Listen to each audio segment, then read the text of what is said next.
말씀은 마가복음 15장 1절에서 15절까지 말씀입니다. 나는 누구를 만족시키는 삶을 살고 있는가? 라고 하는 말씀의 제목 가지고 같이 은혜를 나누기를 원합니다. 한 절씩 말씀을 교독합니다. 새벽에 대제사장들이 즉시 장로들과 서기관들 곧 온 공회와 더불어 의논하고 예수를 결박하여 끌고 가서 빌라도에게 넘겨주니. 빌라도가 묻되 내가 유대인의 왕이냐? 예수께서 대답하여 이르시되 내 말이 옳도다 하시매 대제사장들이 여러 가지로 고발하는지라. 빌라도가 또 물어 이르되 아무 대답도 없느냐? 그들이 얼마나 많은 것으로 너를 고발하는가 보라 하되 예수께서 다시 아무 말씀으로도 대답하지 아니하시니 빌라도가 놀랍게 여기더라. 명절이 되면 백성들이 요구하는 대로 죄수 한 사람을 놓아주는 전례가 있더니 밀란을 꾸미고 그 밀란 중에 살인하고 체포된 자 중에 바라바라 하는 자가 있는지라. 우리가 나아가서 전례대로 하여 주기를 원하는데 빌라도가 대답하여 이르되 너희는 내가 유대인의 왕을 너희에게 놓아주기를 원하느냐 하니. 이는 그가 대제사장들이 시기로 예수를 넘겨준 줄 알미르라. 그러나 대제사장들이 무리를 충동하여 도리어 바라바를 놓아달라 하게 하니. 빌라도가 또 대답하여 이르되 그러면 너희가 유대인의 왕이라 하는 일을 내가 어떻게 하랴? 그들이 다시 소리 지르되 그를 십자가에 못 박게 하소서. 빌라도가 이르되 어찌미냐 무슨 악한 일을 하였느냐 하니 더욱 소리 지르되 십자가에 못 박게 하소서 하는지라. 빌라도가 무리에게 만족을 주고자 하여 바라바는 놓아주고 예수는 채찍질하고 십자가에 못 박히게 넘겨주니라. 아멘. 오늘 12절에 보니까 빌라도가 무리에게 만족을 주고자 하여, 누구에게 만족을 주고자 하여요? 무리에게 만족을 주고자 하여 진실이나 진리와 상관없이 오늘 무리, 여론, 그것을 만족해 주고자 하여 바라바를 놓아주고 예수는 채찍질하고 십자가에 못 박히게 넘겨주었다. 그렇게 말씀하고 있습니다. 이 말씀을 가슴에 새겨 놓으시고 우리가 말씀을 들었으면 좋겠습니다. 먼저 앞뒤 좌우로 인사 나누겠습니다. 사랑합니다. 축복합니다. 사랑합니다. 축복합니다. God is good all the time. 우리가 인생을 살아가면서 여러 가지 갈등이나 또 고민을 하게 되었습니다. 여러분은 무엇 때문에 만족하고 있고 또 무엇이 여러분을 만족시켜 드립니까? 아니면 무엇 때문에 만족하지 못해서 불안하고 또 불평하고 때로는 힘들게 그렇게 살아가고 있습니까? 사람들이 살아가면서 정말 다 만족하고 살았으면 참 좋겠습니다. 그리고 자족하는 마음, 풍성하게 행복해하는 마음, 그런 마음이 가득 차고 살아간다면 얼마나 좋겠습니까? 영국에서 국가 행복 지수에 따르면 모든 종교인들을 조사를 다 해보았다고 합니다. 조사를 다 해보니까 기독교인이 다행스럽게도 가장 행복하다고 이렇게 나타났어요. 그리고 신앙이 없다라고 하는 사람들이 행복 지수가 가장 낮게 나타난 거예요. 어떤 종교라도 종교를 가지고 있는 사람은 행복 지수가 높았고, 특별히 그 가운데 기독교가 제일 높았고, 그 행복하지 못하다고 생각하는 사람은 바로 종교를 갖고 있지 않는 사람이었다라고 이야기하는 것이죠. 퍼센테이지가 얼마 정도 되느냐고 하면 2014년 12월 오스틴 가족문화연구소에서 연구한 결과인데요. 교회를 잘 출석하는 사람 45%가 매우 행복하다라고 그렇게 연구조사가 나왔고요. 교회에 전혀 출석하지 않는 사람이 그 중에서도 28%가 매우 행복하다라고 나왔어요. 그리고 교회를 출석함에도 불구하고 교회 불출석자가 4%가 매우 불행하다고 나왔고, 또 교회를 나간다 하면서도 또 불행하다고 생각하는 사람이 또 2%가 되어졌다라고 하는 거죠. 이런 것들을 보면 교회에 나가는 사람이 행복 지수가 높다라고 했을 때 왜 그럴까? 우리가 한번 생각해 보아야 되지 않을까 생각을 해봅니다. 그리고 교회를 나가지 않는 사람은 왜 행복 지수가 떨어질까라고 하는 것도 우리가 생각을 해 보아야 되리라고 생각합니다. 그런 면에서 만족도를 우리가 한번 무엇 때문에 만족도가 높고 무엇 때문에 만족도가 낮은지를 생각해 보면서 나는 무엇을 만족시키고 살아가야 하는가 그런 것을 생각해 보면 좋겠습니다. 자, 그런 결과가 나온 이유가 뭘까요? 삶의 방법이나 삶의 기준이 무엇이었는가에 따라서 달라진다고 생각이 듭니다. 자, 기독교인의 삶의 기준 4가지는요, 바로 사랑, 순종, 신실함, 겸손입니다. 기독교인이 신앙생활을 하다 보면 제일 먼저 겪어되어지는 게 뭐냐고 하면 바로 사랑하라 라고 하는 말씀이에요. 하나님께서 하나님의 사랑이라 라고 말씀하시고 그 사랑이 우리에게 이렇게 나타난 바 되었다라고 하시면서 오늘 예수 그리스도가 이 땅에 오신 것은 바로 하나님의 사랑 때문이었다. 그리고 그 예수님께서 오늘 십자가에 우리의 모든 죄를 다 지고 돌아가신 것은 사랑 때문이었다라고 하는 거죠. 그래서 기독교인의 삶의 기준은 사랑입니다. 그렇다고 보니까 그 사랑하며 살아가는 삶이 자연스럽게 행복해지는 삶이 되어지는 거죠. 신이 인간을 구원하려 직접 오셨다라고 하는 그 사실, 그 사랑이 마음속에 살아있기 때문에 행복해지는 거죠. 두 번째는 뭐냐고 하면 순종입니다. 복종이 아니라 순종하는 거죠. 오늘 믿지 않는 사람들은 오늘 복종에 가까운 어쩔 수 없이 하는 그러한 삶의 모습들이 많이 있습니다만은 기독교인은 순종하는 삶이 습관이 되어져 있어요. 하나님의 사랑을 느끼니까 정말 순종이 자연스럽게 느껴지는 거죠.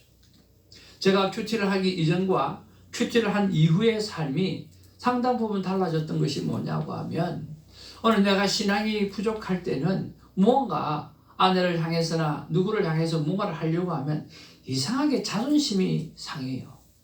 자존심이 건드려지고 별로 하고 싶지 않은데 꼭 해야 될 이유가 뭔가라고 생각했을 때 내 마음에 막히지 않는데 내가 왜 해? 하고 안 할 때가 참 많았어요. 그리고 하게 되어지면 억지로 해야 되니까 아주 마음이 불편했어요. 그런데 큐티의 삶을 이렇게 쭉 살다 보니까 하나님이 이런 부분에서 사랑하라. 하나님께서 이런 부분에서 용서를 구하라. 하나님께서 이런 부분에 대해서 네가 잘못했다고 시인하라 하는 그런 말씀을 주시는 거예요. 그러니까 하나님이 그렇게 말씀하시니까 성경이 그렇게 말씀하시니까 오케이. 사람이 하라면 하기 싫을 텐데 하나님이 하라고 하시니까 그냥 쉽게 잘 되어지는 거예요. 미안하다고 어느 날 자녀들 앞에서 미안하다고 고백을 하고 있고 그런 사람들 앞에서도 내가 잘못했다고 인정하게 되어지고 이런 것들이 정말 자연스러워지는 거예요. 하나님의 사랑이 느껴지고 또 하나님의 그 은혜가 느껴지니까 내가 잘못을 고백하는 일도 자존심이 상하지 않고 그렇게 자연스럽게 잘 되어지더라는 거죠. 여러분 누구의 잘못을 고백을 들어보았습니까? 화가 나더라도 다 용서하는 마음이 그냥 생겨지지 않습니까? 그러면서 사랑과 행복이 싹트게 되어지는 거죠. 신실함입니다. 고린도전서 13장에 있는 것처럼 오늘 인내와 오래 참음이 오늘 사랑의 가장 중요한 부분이라고 이야기하는 것처럼 오늘 인내와 오래 참은 것들이 우리 기독교인들에는 마음 안에 잘 있다는 거죠. 잘 녹아내리니까 신실하게 변함없이 사랑하는 모습들이 참 많이 있어요. 믿지 않는 사람은 그게 참 힘들어요. 나를 행복하게 못해주는 사람들에게, 나에게 상처를 주는 사람들을 향해서 인내한다, 오래 참는다, 결단코 쉽지가 않아요. 그래서 그게 오래 참는 게, 신실하면 오래 가지 못하니까 한 번, 두 번, 세 번 용서해 주다가 그 다음에 용서가 안 되죠. 이제는 용서가 안 된다. 이제는 더 이상 용서할 수 없다. 그것들이 늘 우리를 힘들게 만들어주죠. 그런데 어느덧 기독교인의 삶 속에는 이런 7번씩 7번이라고 용서해야 된다라고 하는 그런 것들, 인내와 오래 참음이 사랑이라고 하는 것들이 계속해서 설교로, 계속해서 말씀을 통해서 주어지게 되어지니까 그 삶이 행복하게 되어지는 거죠. 그리고 기독교인의 삶은 늘 겸손입니다. 성 어거스틴이, 제자들이 성 어거스틴에게 물어보았을 때 기독교의 최고의 덕목이 무엇입니까? 성 어거스틴이 말하기를 첫 번째도 겸손이고 두 번째도 겸손이고 세 번째도 겸손이다 라고 이야기를 했던 것처럼, 기독교에 있어서 가장 큰 덕목은 바로 겸손이거든요. 죄인이 하나님의 은혜로 받은 그 구원 때문에 죄인이라는 사실을 놓지 않고 기억하고 있어요. 그리고 내가 오늘 구원받고 이렇게 살아갈 수 있던 모든 것은 하나님의 은혜였지 나 때문이 아니다라고 하는 그런 생각들이 있다가 보니까 오늘 행복지수가 올라갈 수밖에 없다라고 하는 거죠. 북한에서 김만철 가족이 내려왔을 때 아무리 생각해봐도, 한번 따라합시다. 아무리 생각해봐도 아무리 생각해봐도 교회 한번 가고 행복하게 사는 게 낫겠다. 행복하게 사는 게 낫겠다. 자기가 목숨을 걸고 가족들을 데리고 남한에 내려와 보니까 남한이 결코 좋은 것만 있더라는 게 아니래요. 좋은 것만 있는 게 아니고 보니까 학교만 나오면 북한에 없는 게임기가 그렇게 많고 마라빵이 그렇게 많고 술 먹는 데가 그렇게 많고, 이게 나쁜 것도 남한에 굉장히 많은 거예요. 이야, 의외로 북한 사람들이 많이 갇혀 있으니까 순수하잖아요. 자기 자녀들을 생명 걸고 데리고 내려왔는데 이거 잘못하다가는 큰일 나겠다 하는 생각이 들어서, 근데 누가 교회를 가보자고 그래가지고 그렇게 권해서 한번 가봤더니 괜찮은 말을 꽤 하더라는 거죠. 나쁘지 않네. 그러니까 믿음이 생겨서 교회를 간 게 아니라 나쁘지 않아서 교회를 간 거예요. 교회를 가다 보니까 야, 그래, 내가 목숨 걸고 내 가족 데리고 내려왔는데 어떻게 하지? 내가 다 컨트롤 할 수가 없으니까 일주일에 교회 한번 데리고 가자. 그래서 좋은 말 듣게 하고 좋은 생각 갖게 하고 그렇게 만들자. 그렇게 해서 교회를 갔다는 거예요. 이렇게 신앙생활 쭉 하다 보니까 나중에 자기도 어느덧 하나님의 사랑을 강하게 느끼고 기도원도 만들고 하나님 앞에 충성한 사람이 되어졌다라고 하는 거죠. 그렇습니다. 여러분, 그만큼 나도 모르게 신앙생활을 하는 것들이 내 안에 놀라운 행복지수를 높여드리는 귀한 일들로 가득 채워지는 것을 볼 수가 있어요. 여러분 주위에 믿지 않거나 아직 교회에 나가지 못하는 많은 사람들이 있으면 여러분 그분들 다 교회 앞으로 모셔드리기를 주님으로 축복을 드립니다. 물론 교회가 다 행복하게 못해주는 부분들도 있겠죠. 그렇지만 훨씬 더 긍정적인 면이 많고 훨씬 더 행복 지수를 높이는 것들이 많이 있습니다. 그러면 오늘 믿지 않는 사람들의 결과는 왜 그런 결과가 나왔을까라고 하는 거죠. 그 사람들의 삶의 기준이 뭡니까? 여러분 가만히 한번 생각해 보십시오. 믿지 않는 사람들의 생각은 성공의 기준이에요. 그러니까 어떤 생각이 있느냐고 하면 성공해야 대접을 받을 수 있다는 생각이 가득 차 있습니다. 여러분 그렇지 않나요? 성공하지 않았어요. 그럼 대접받기가 쉽지가 않아요. 근데 나름대로 성공했다는 생각이 들어요. 그러면 오늘 내 마음이 들든 내 마음이 들지 않든 굽신거리거든요. 대접받는 거예요. 그러니까 성공의 기준이죠. 두 번째는요, 그들은 비교가 습관이 되어져 있어요. 수없이 비교하며 살아요. 그러니까 비교해서 좀 우월하다 싶으면 만족하죠. 그렇지만 비교해서 조금 덜하다 싶으면 불만족하게 되어지는 거죠. 그러니까 수없이 비교를 하면서 살다 보니까 언제나 경쟁 사회 속에 살아가야 되니까 이 마음이 불안한 거예요. 왜? 경쟁 사회에서 이겨야 되니까. 비교해서 내가 우월해야 되니까. 그러니까 만족이 비교를 통해서 나타나다 보니까 여러분 정말 애를 쓰고 노력할 때가 참 많이 해요. 근데 그게 마음에서 우러나는 게 아니라 불행하지만 행복하지 않지만 해내야 된다는 생각으로 할 때가 참 많이 있다는 거죠. 그리고 그들은요, 풍요가 그 삶의 목적이에요. 특별히 물질적 풍요가 행복을 가져다 준다는 생각이 참 많아요. 여러분, 마약하는 사람들, 마약 장사하는 사람들, 그리고 불법으로 돈을 버는 사람들, 여러분, 그분들의 삶의 목적이 뭘까요? 간단해요. 물질적 풍요예요. 그게 행복을 갖다 준다고 생각하고 있거든요. 한 유명한 갱단 두목이 자기는 평생 잠을 자면서 편안한 잠을 단 한 번도 못 잤다는 거예요. 돈은 많이 가지고 있어요. 다 가졌어요. 그런데 자기 베개 밑에는 항상 권총이 있었다는 거예요.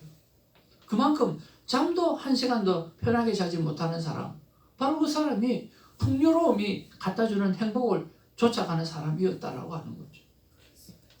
물질적 풍요가 행복을 가져준다고 생각하니까 물질이 능력하지 못할 때, 그 풍요한 물질을 지키지 못할 때, 그게 어느 순간 누구에 의해서 빼앗긴다는 생각이 들으니까 어떻게 해요? 불안한 거죠. 불안하니까 행복을 느끼지 못하는 거죠. 그들은 항상 능력이 삶의 기준입니다. 은혜보다는 자기 능력의 삶을 더 귀하게 생각하는 거예요. 능력이 있어야 된다는 거예요. 지식이 있어야 된다는 거예요. 능력이 있어야 된다는 거예요. 그 능력이 모든 것을 평가한다는 생각을 하고 있거든요. 그러니까 내가 능력이 없으면 어떻게 돼요? 불행한 거예요. 내가 능력이 없으면, 그 능력을 채워주지 못하면 불행하게 되어지는 거죠. 그러다 보니까 끊임없이 성공, 비교, 풍요, 능력, 좋은 것 같지만 이것들이 나를 불행하게 만드는 요인들이 되어지는 거죠. 경쟁 사회 속에서 살아가는 삶의 모습. 그래서 우리가 예수를 믿게 되어지면 제일 먼저 변하는 게 뭐냐고 하면 세계관입니다. 한번 따라해보세요. 세계관. 세계관. 예, 삶의 기준이 바뀌고 세계관이 바뀐다는 것은 정말 중요한 거예요. 성공 좋은 것 아닙니까?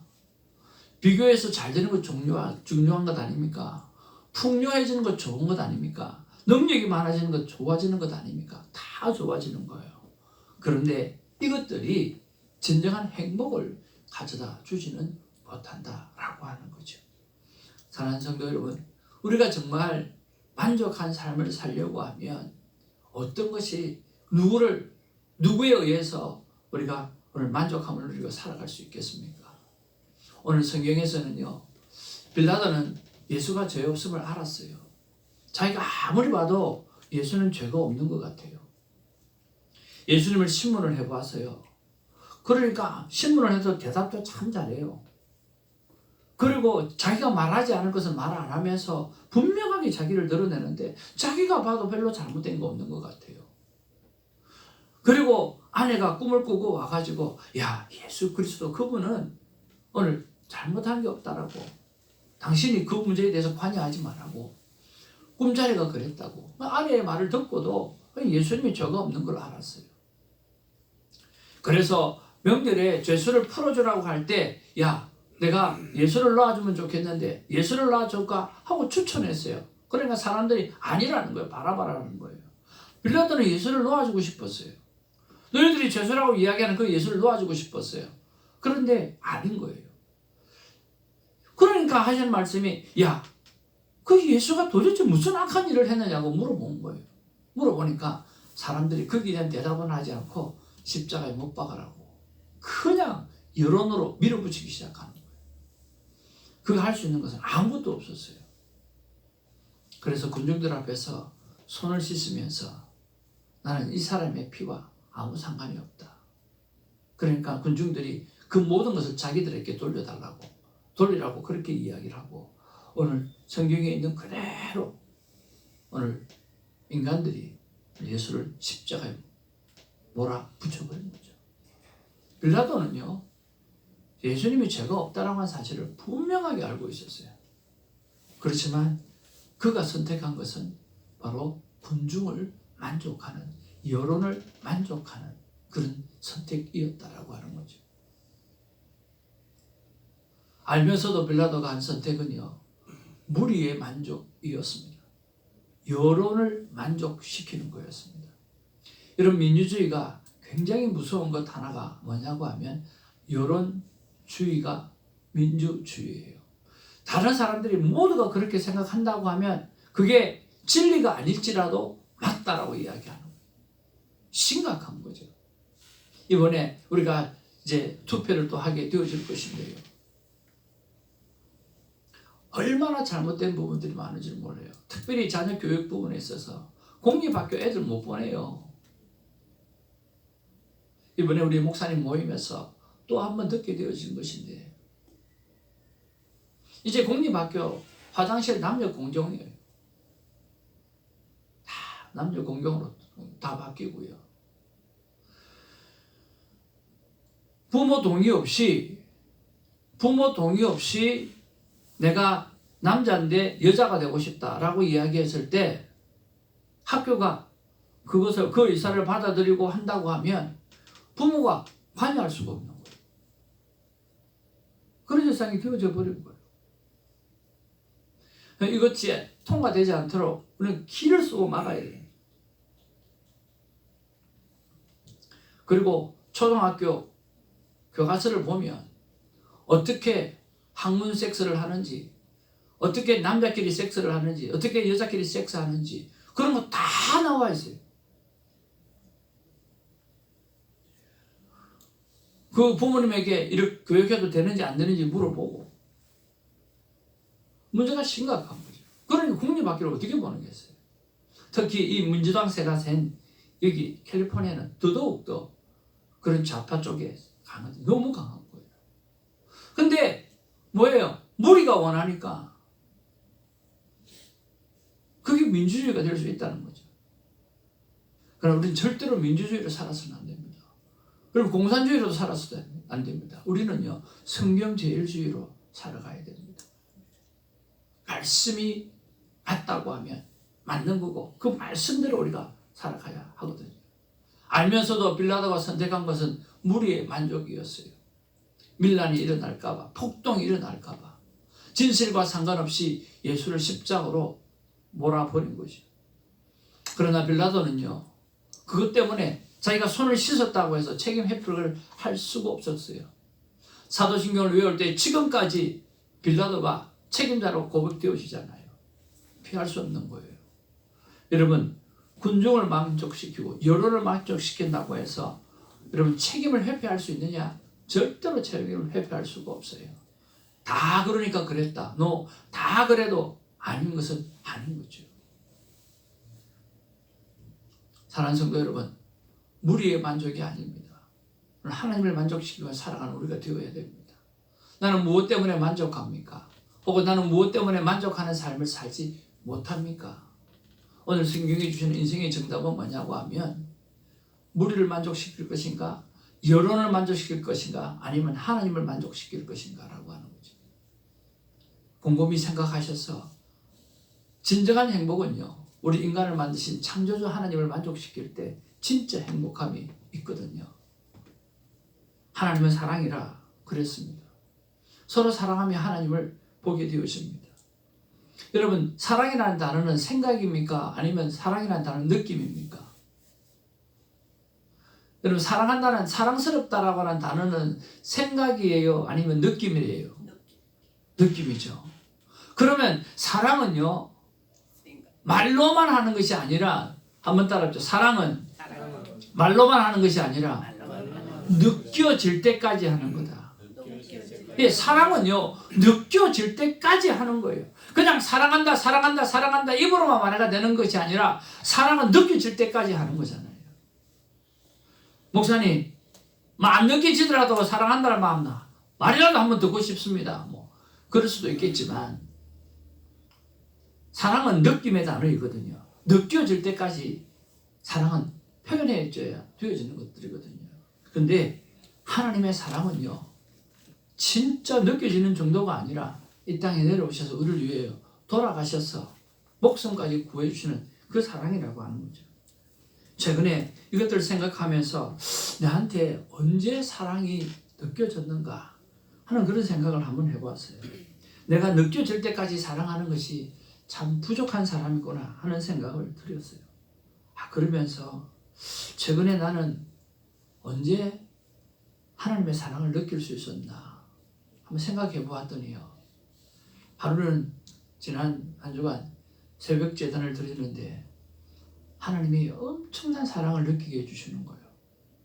그 엄청난 사랑이 느끼게 해준 게 뭐냐고 하면, 야, 이분들이 나를 위해서 기도하고 있구나. 이 새벽에 예배 드리는 사람들이 나를 위해서 기도하고 있구나. 그러니까 눈물이 쏟아지기 시작하는데, 나라고 하는 사람이 누구의 기도를 받고 살아간다는 게 얼마나 축복되고 얼마나 감사한지 모르는 거예요. 그리고 새벽마다 여러분들의 이름과 여러분의 남편 이름들을 불러가면서 우리 새벽지기들이 기도하고 있거든요. 와, 우리가 누구를 위해서 기도하고 살아간다라고 하는 게, 와, 세상에 이거보다 축복된 거 어디 있겠는가 하는 그런 생각이 들면서 하나님 눈물을 확 주시더라고요. 그래서 진짜 내가 이분들한테 잘해야지, 그런 생각이 막 들더라고요. 사랑하는 성도 여러분, 사랑은 느껴질 때까지 하는 거거든요.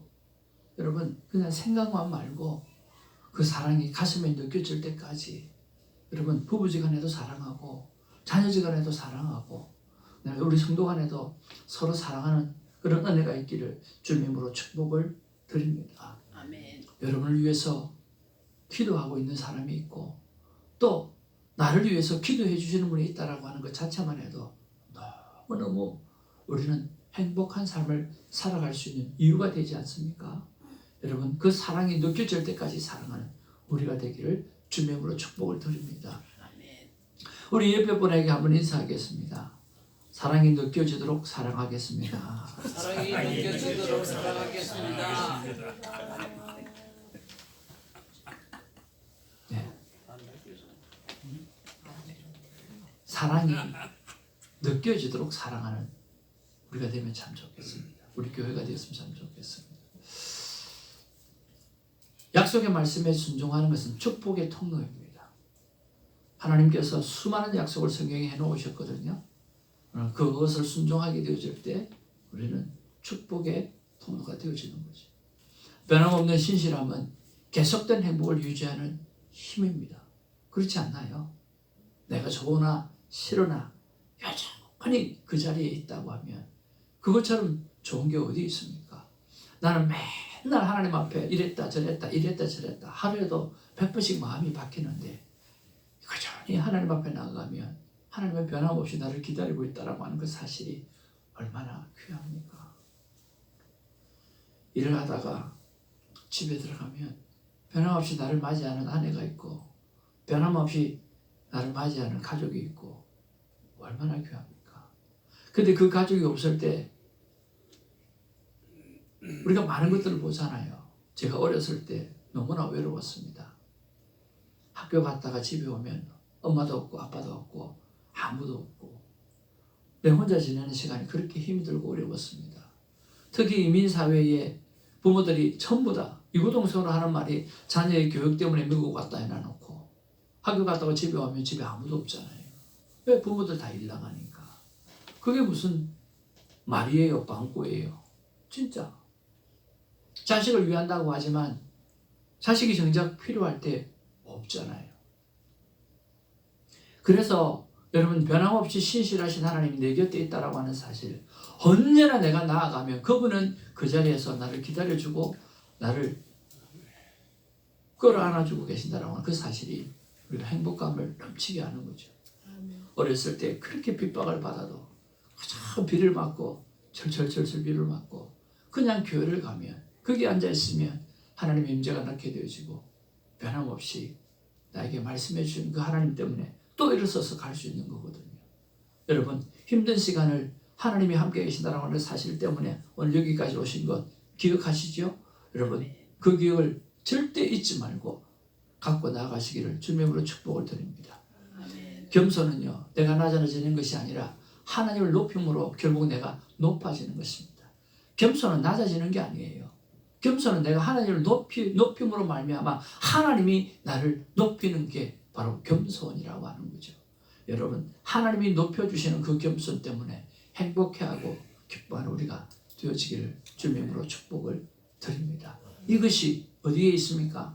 교회에 가면 있습니다. 이것이 어디에 있습니까? 여러분, 매번 주일마다, 매번 새벽마다 교회에 오시면 이것이 선포되어지는 곳이, 이 내용이 선포되어지는 것이 바로 교회라는 거예요. 여러분, 정말 행복하기를 원하십니까? 하나님을 만족시키는 삶을 살아드리면 정말 우리는 행복할 수 있습니다. 그것도 이 생애뿐만 아니라 이터널 라이프, 영원한 생명을 가지고까지 할 수가 있습니다. 저는 빌라도를 보면서 정말 안타까워합니다. 이 사람이 예수님이 죄 없다고 하는 걸 분명히 알면서도 왜 그랬을까? 왜 그랬을까? 왜 그랬을까? 우리가 예수 그리스도를 알면서도 신앙생활을 똑바로 하지 못하거나 똑바로 살지 못한다고 하면, 그리고 세상을 만족시키는 삶을 산다고 하면 그것처럼 어리석은 것이 어디 있겠습니까? 오늘 말씀을 붙잡고 하나님, 이제 하나님 한 분만을 만족시키는 삶을 살아드리겠습니다. 그래서 누구보다 행복한 삶을 살아드리겠습니다라고 결단하는 우리가 되기를 주님의 이름으로 축복을 드립니다. 네. 기도하겠습니다. 아버지 하나님, 고맙고 감사를 드립니다. 빌라도는 알았어요. 예수님이 죄가 없다라고 하는 사실을 알았어요. 그가 십자가에 죽어야 될 이유가 없다라고 하는 사실도 알았어요. 그런 권력자였기에 그것을 강하게 주장할 수도 있었어요. 그러나 무리를 만족하게 하기 위해서 그는 자기가 가지고 있는 힘을 사용하지 않았어요. 그리고 진리를 십자가에 몰아붙였고 진실을 묻어버렸어요. 아버지 하나님, 우리가 살아갈 때에, 이렇게 살아갈 때가 얼마나 많은 줄 모르겠습니다. 우리의 삶의 목표가 풍요로움이고, 우리의 삶의 목표가 능력이고, 우리의 삶의 목표가 우월함이라고 하는 것을 생각하고 끊임없이 경쟁을 추구하며 살아가면서 짓밟아야 내가 행복해질 수 있는, 일어서야만 내가 행복해질 수 있는 그런 삶을 살 때가 얼마나 많은 줄 몰라요. 그래서 가졌기 때문에 행복하다고 느끼고, 그리고 내가 능력이 있기 때문에 행복하다고 느끼고, 그 착각